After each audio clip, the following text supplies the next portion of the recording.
Williams. Matt is a policy officer for the RSPB, the Royal Society for the Protection of Birds, and has been a member of it since he was 5 years old. He works on climate change and energy policy, and in total has worked for the RSPB for 5 years. In his spare time, he's Associate Director of the UK's Youth Nature Network, a focus on nature, and you can follow him at MattAdamW. Yes, you can. And he's going to talk about environmental issues to do with fracking. Yeah? I will, yes. Well, thank you very much for having me here tonight. It's great to be here, and it was interesting to see at the start of the evening that there are some people here who are decided and some who are not. So I hope my talk is going to help perhaps to frame and change some views. I work for the RSPB, I'm a policy officer, I work on fracking about half of my time, and I've done so for about 2 years or so. Next slide. So I'm just going to zoom out and give a bit of context. Climate change is important to the RSPB because we consider it to be one of the greatest threats to wildlife. We produced this report last year which looked at the existing impacts of climate change on Europe's wildlife. We didn't actually do any new research for this, but we did a desktop survey of existing evidence and found that climate change is already having an effect on lots of Europe's wildlife, and that those impacts will intensify and increase over the course of the century to come. Next slide. This graph very simply shows, because I want to start with this zoomed out picture of climate change, that over the past, 150, 200 years or so, there's been a very linear relationship between the emissions we've been putting up into the atmosphere and the amount of temperature change which we've got, which as Jill said is now roughly around 1.3 degrees. It's very close to that 1.5 degrees limit. And we're going to have to take some very serious action if we want to bring down that curve of increasing temperature change. Next slide. And if you click again. So there are 3 key numbers to remember. 2 degrees C, or in fact as we've heard tonight, 1.5 degrees C is now what is globally agreed to be the ideal limit of temperature change which we need to be aiming for. At more than 1.5 degrees of warming, you're going to start seeing not only impacts on wildlife but also small island states disappearing underwater, and that's an unacceptable impact of climate change. Next number, 470 billion tonnes. That's the amount of carbon emissions that we could afford to put up into the atmosphere if we were going to have a reasonable chance of limiting temperature rises to 2 degrees C. If the maths have been done for 1.5, I'm not sure that it has properly yet, that number would be even lower. If you click again, 2,795 billion tonnes is the amount of carbon emissions that would be put up into the atmosphere if we burn all the fossil fuels that we already know that we have. So we clearly have a big problem. We've got more fossil fuels than we can burn if we don't want to fry the planet and all the wildlife that's on it. Next slide. So climate and energy are important to the RSPB, not just because of their risks to wildlife, but also because energy developments, wherever they go, potentially have a knock-on impact on the natural environment, where they're located and how they're constructed. We produced this report about 3 or 4 months ago, setting out how the UK could meet its 2050 carbon reduction goals in a way that provided energy security, was affordable, but most crucially was done in harmony with nature. Now this looked only at renewable energy, but I just bring this up to illustrate that it's the same in the case of fracking. We're interested not just in the climate change impacts, but also in the potential risks and impacts for wildlife and the natural environment where fracking wells might be located. Next slide. That's an example of some of the maps that we did, so let's move on from that. Next slide. So, 2 years ago or so, 2.5 years ago, we got together with some friends, National Trust, Wildlife Trust, Angling Trust and a couple of others, and we produced 2 key reports. The first was a little bit like the video that we saw at the start of the evening, comparing Rydell with Australia. What we did was we looked at the existing fracking industry in the United States, and we extrapolated what we thought some of the environmental risks might be in the UK. So that was a peer-reviewed by the Centre for Ecology and Hydrology report. And I'm just going to run through very quickly some of the key risks which we identified. Next slide. So first, water demand. Now, even taking the the largest possible number of wells that we might end up with in the UK, the demand for water at a national scale is a tiny percentage of our existing water demand. However, at a local scale, next slide, water demand could be very significant. 25% of water catchments in England and Wales could only afford extra abstraction on top of what's already happening about a third of the time. So the extremely high and concentrated within a 2 or 3 month period demand for water that fracking might put on certain catchments could draw on important water resources that are beneficial for wildlife and for people as well, obviously. So it's extremely important that the fracking industry work very closely with the water industry in order to manage and time their demand properly, and that could pose local issues. Next slide. The second is the potential impact on important water and other types of habitats. So England is home to 85% of the world's chalk streams. They're an extremely sensitive and rare kind of habitat. They're very important for lots of wildlife. They're also extremely important to partners in our report, like the Angling Trust for the fish that they provide. This is the River Avon in Hampshire, and rivers like this, chalk streams, were included in the potential licence areas in government's latest round of licences for onshore oil and gas. So surface pollution, discharges of waste, chemical pollution are all risks to this kind of habitat and other habitats as well. Next slide. One of the second key risks is what are we going to do with the fluids that Jill's already spoken about. So the fluids that come back from underground, a combination of the water that was already there and of the fracking fluids that have been sent down and then come back up to the surface containing naturally occurring radioactive materials, extremely high levels of salinity, metallic elements. Wastewater facilities in the UK are not generally geared to deal with these kinds of chemicals. Now, the Health and Safety Executive told me that in the north of England, where we expect quite a lot of fracking to potentially happen, where the companies and where government hope that a lot will happen, there are currently only 3 wastewater treatment plants set up to deal with these kinds of fluids. That seems at the moment like quite an under-provision of capacity in terms of treating this wastewater. The fracking industry is talking quite optimistically about recycling some of the fluids that it uses. I think that's a great possibility if they can manage it. But right now, I don't think they're claiming that they're in a position to be able to do that if they were to start fracking tomorrow. So there's still a question mark around where do these wastewater chemicals go. Next slide.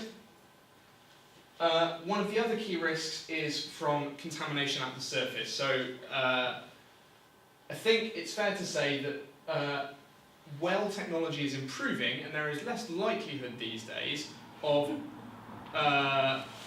leakages below the surface, although that's not to rule them out altogether, absolutely. But at the surface, when you're handling the different chemicals and the fracking fluids, because they're exposed to the elements, there's definitely a very high risk that there could be spillage incidents, and if there are water courses that then transfer onto important habitats, nature reserves, then that contamination could quite easily spread to the local environment. So that was one of the other key risks that we identified in our report. Next slide. This is actually about underground contamination. So, as I said, it's not impossible for there to be underground leaks. On the Marcellus shale play in the US, there was a study of 141 fracking wells and the drinking water in the vicinity of them. 82% of drinking water within the vicinity of those wells was found to be contaminated with methane, and the methane levels in the drinking water were 6 times higher within a kilometre of the wells. So you can see there's an example of the underground contamination that can occur and can spread to drinking water. Obviously, we're worried that similar contamination could occur and spread into the natural environment and affect wildlife. Next slide. And as a wildlife organisation, one of the other key risks that we're worried about is the loss of habitat, fragmentation of habitat, and disturbance to wildlife. Next slide. Let's skip on from that. Next slide. So, one of your local species, this is a barbastelle bat, at least I hope it's a barbastelle bat, I hope someone's giving me the right species. Down in the southeast of England, barbastelle bats are commonly found in lots of your woodlands. They're an extremely rare species at a European level. They're protected by European environmental law. Bats have been shown to be extremely sensitive to noise and in particular light disturbance. A recent application for an exploratory well down in the southeast of England proposed including a 45-metre high tower that would be lit 24 hours a day. Clearly these kinds of elements to fracking wells are going to pose a problem for wildlife like this and other sensitive wildlife as well. Next slide. We're also concerned about the cumulative impacts. So each fracking well pad could contain something like 6 individual wells, and the footprint of that well pad could be roughly in the area of 2 to 3 hectares. And that's to say nothing of the associated infrastructure and roads that might go along with it. Now that doesn't sound like very much on its own, but when you start to think about the potential that the companies are talking about, we're worried that no one's potentially looking at this in a joined up way of what is going to be the cumulative impact on important habitats and species as more and more wells and well pads appear across our countryside. Next slide. So these, and if you haven't ever seen these, I would recommend it. These are pink-footed geese, and they are one of the UK's best winter wildlife spectacles.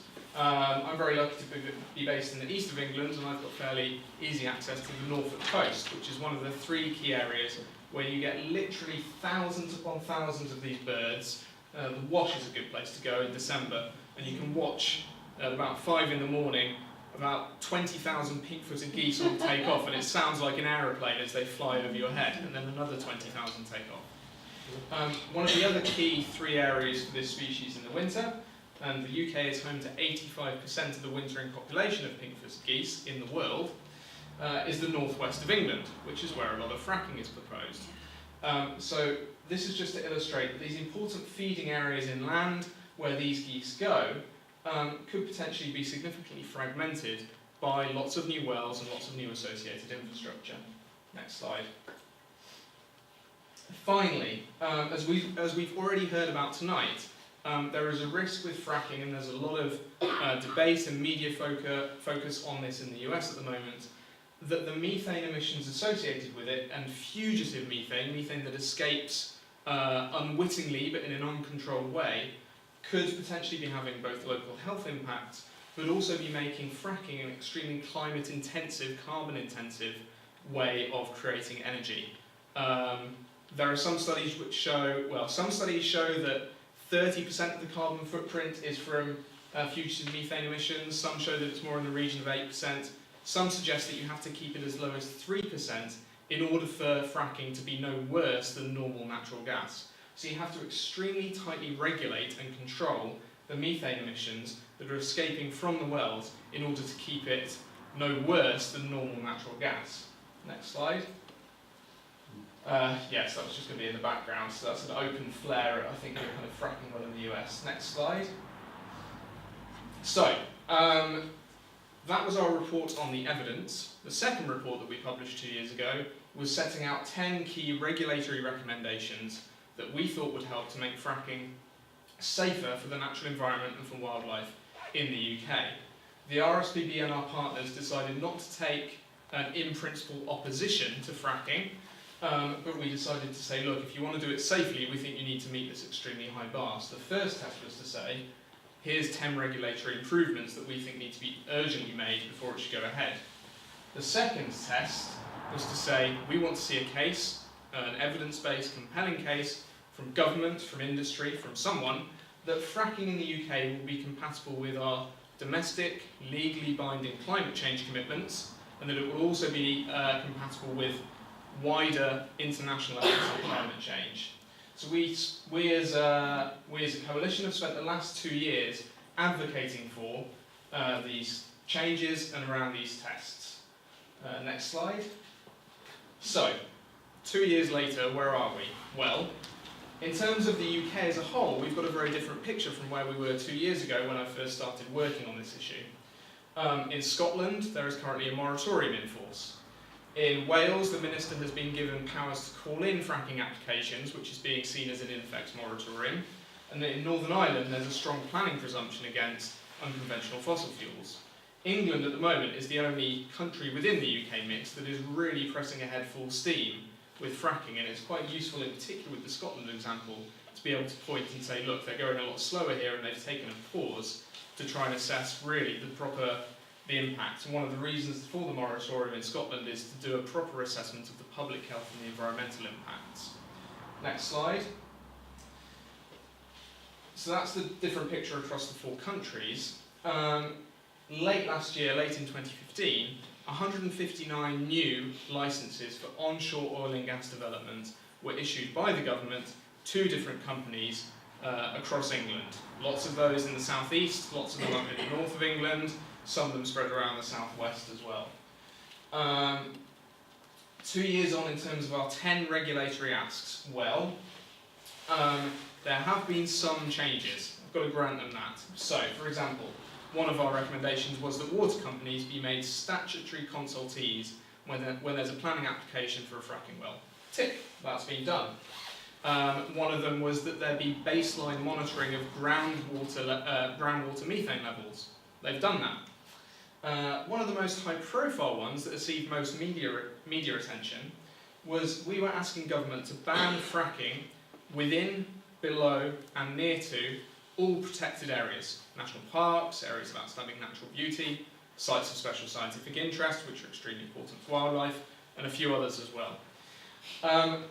I've lost count a little bit. I think government U-turned on this issue about 4 times. But we, RSPB and our other coalition partners, took lots of evidence to them saying, actually, you can protect an awful lot of important sites whilst only removing a very small percentage of the land from the licences.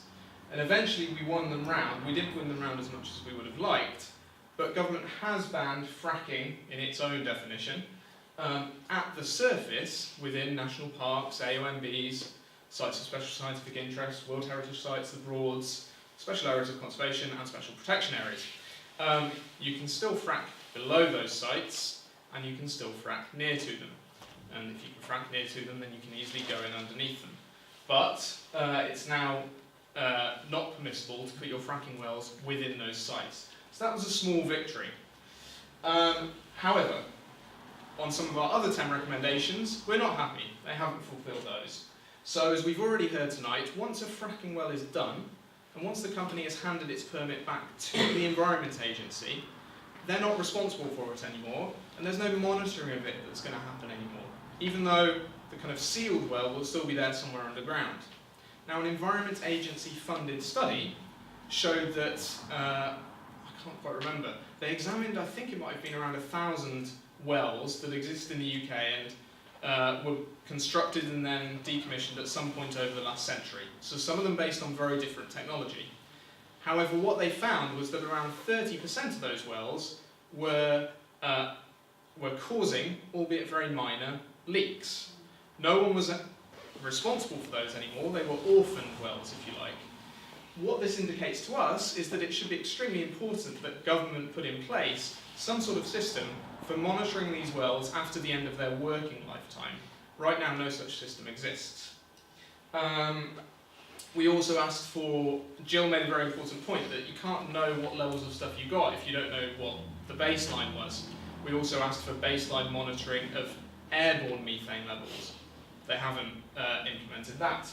And then the independent well examiner that the Health and Safety Executive will contract can be someone employed by another fracking company, or even someone employed by the same fracking company, as long as they're not in the line management chain of the fracking operation that's going to take place.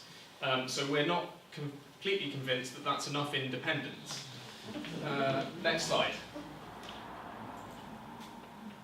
Secondly, our second key test around climate change. So what we said was we want to see a compelling case that fracking in the UK is going to be compatible with the UK's legally binding carbon budgets, which commit us to reducing our emissions, and with our wider international climate change commitments. And just 2 or 3 days ago, Theresa May, to her credit, whatever you think of her, at the UN in New York, said that the UK is going to ratify the Paris Agreement, which says that we should globally aim for 1.5 degrees of temperature rise at the most. Now, the UK has quite a strong international reputation on climate change. At times it fails to back that up with domestic action. And I think this is one of the areas where it could potentially risk undermining its reputation. So the UK Energy Research Council, in about April or May of this year, brought out a report which said that fracking in the UK is extremely unlikely to fit within our carbon budgets, even if we had carbon capture and storage, which is looking unlikely at the moment. And if we don't, then the chances are even more restricted. And the time window during which it could play an important bridging role as an energy technology is very, very small. This was then followed a few months later, this report from the Committee on Climate Change, so the independent body which advises government, was brought out about a month or so ago. They were legally obliged, under the Infrastructure Act, which we heard about earlier tonight, to report to government on whether or not fracking is compatible with the UK's carbon budgets. They're meant to bring out a report every 5 years, and this was the first of those. The Committee on Climate Change, and I think their choice of wording here was very important, said that fracking is not compatible with the UK's carbon budget unless 3 tests are met. Those 3 tests were that fracking not increase our use of gas overall, so that it replace our use of imported gas, that we control things like methane emissions and other emissions associated with the production of fracked gas, and then thirdly, that the unavoidable production emissions, so from motors and engines that you've got running on site, from some of the technology that you use, and from, for example, the land use change that might occur. So if you put your fracking well on deep peat soils, you're going to cause land use change. Deep peat soils are extremely carbon rich. Some of that's going to go into the atmosphere. The Committee on Climate Change said this will result in an unacceptable level of emissions which will need to be offset somewhere else in the economy. Someone else will have to do that. Now there's already a predicted shortfall in terms of effort to meet our 4th and 5th carbon budgets. The Committee on Climate Change have already said that we're off course in terms of reducing our emissions in the 2020s. They've just added on top of that fracking is going to mean we're going to have to find even more emissions reductions elsewhere in the economy. On the same day that government published this report, government had it for a couple of months, they published their response to it, and it's one of the briefest response reports I've ever had to read, actually. It was about 11 pages. It was wonderful because it took me about 10 minutes. They basically said, we will accommodate these emissions within the carbon budgets. There is no clear plan from government around tackling what the Committee on Climate Change flagged up. They said, despite what the Committee on Climate Change have said, we're not going to introduce any new regulation to deal with this. So this leaves us extremely concerned about the potential climate change risks that fracking could pose. Next slide. So, as our report 2 years ago asked, are we fit to frack? Well, we don't think that the UK is currently fit to frack, as we put it. We think that there are still regulatory issues to be dealt with, and the climate change question that has come up in the past few weeks, particularly since the Committee on Climate Change report, now leaves us even more unsure that we're in a position to do so. We're supportive of the moratorium in Scotland, and we would say that things are moving ahead too quickly in England. What's going to come next? Well, the Department for Energy and Climate Change has been abolished or merged in with BIS, and we've got a new Department for Business, Energy and Industrial Strategy, which at some point in the next 6 months or so is meant to produce a plan for how the UK is going to meet its carbon budgets, its emission reductions. We would like to see in there an extremely kind of well-evidenced case of why fracking should play any part in our energy system, if at all, from government. And then finally, given that we've had 159 new licences handed out for onshore oil and gas, that was kind of what industry had been waiting for. It's possible that over the next 2 or 3 years we're going to see a real acceleration of applications for exploratory wells, and then after that for production wells. And so we'll be looking at those on a case-by-case basis in terms of our concerns around the regulation and how that might be putting the natural environment at risk, and in terms of the potential risks in terms of climate change. Next slide. There we go. Thank you very much.